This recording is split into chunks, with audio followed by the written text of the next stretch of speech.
Sebelum menonton, jangan lupa like, subscribe, dan tekan tombol lonceng. Selamat menyaksikan. Pemerintah Indonesia melalui KBRI Tokyo dan Bank Indonesia Tokyo yang didukung Kementerian Pariwisata dan Ekonomi Kreatif meresmikan ruang promosi produk ekonomi kreatif Japan Indonesia Partnership Launch atau JPOL sebagai upaya mengenalkan produk UMKM lokal ke pasar global. Menteri Pariwisata dan Ekonomi Kreatif Sandiaga Salahuddin Uno dalam sambutannya secara daring saat Malam Ekonomi Kreatif Indonesia menjelaskan sektor aircraft bagi Indonesia sudah menempati nomor 3 di dunia setelah Amerika Serikat dengan Hollywood, Korea Selatan dengan K-pop. Selain itu, sektor aircraft juga sudah menyumbangkan PDB sebesar 1.100 triliun rupiah dari 17 subsektor aircraft yang didominasi fashion, kuliner, dan kria. Sementara itu, Dubes RI untuk Jepang, Heri Ahmadi, saat Malam Ekonomi Kreatif sekaligus membuka ruang promosi terpadu Indonesia JPOL, menjelaskan ruang promosi ini menampilkan produk ekspor unggulan Indonesia, showcasing berbagai proyek kerjasama Indonesia-Jepang seperti MRT, Patimban Seaport, serta informasi investasi, pariwisata, keuangan, dan lainnya. Pada kesempatan yang sama, Deputi Gubernur BI Dodi Budiwaluyo dalam pesan videonya memastikan kerjasama perdagangan antara Indonesia dan Jepang telah menghasilkan keuntungan bagi kedua belah pihak.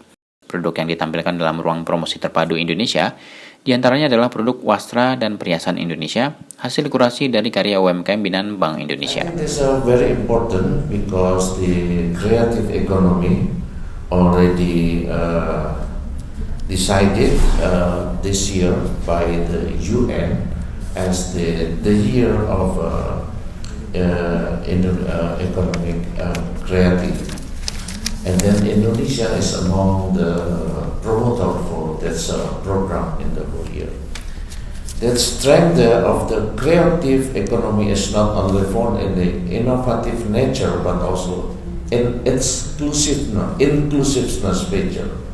Against the spectrum of the embassy is committed to take an active part in creating meaningful and impactful program.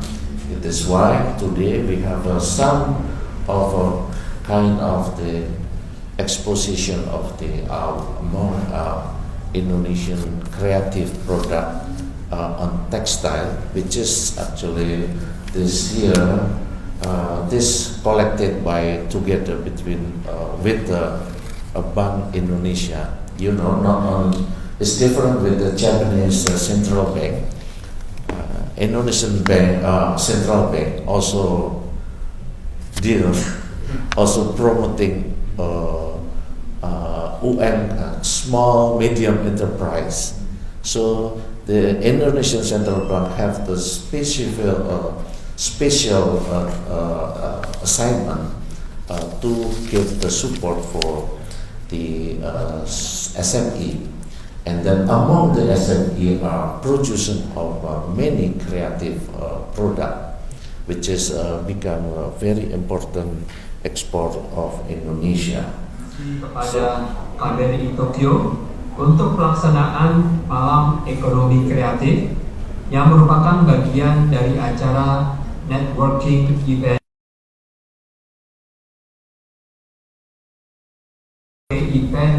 untuk soft launching Indonesia Showcase di atrium gedung KBRI Tokyo yang nantinya akan menampilkan berbagai produk ekonomi kreatif asli Indonesia, khususnya untuk beragam produk premium yang bertemakan kekayaan Nusantara, wastra, dan perhiasan.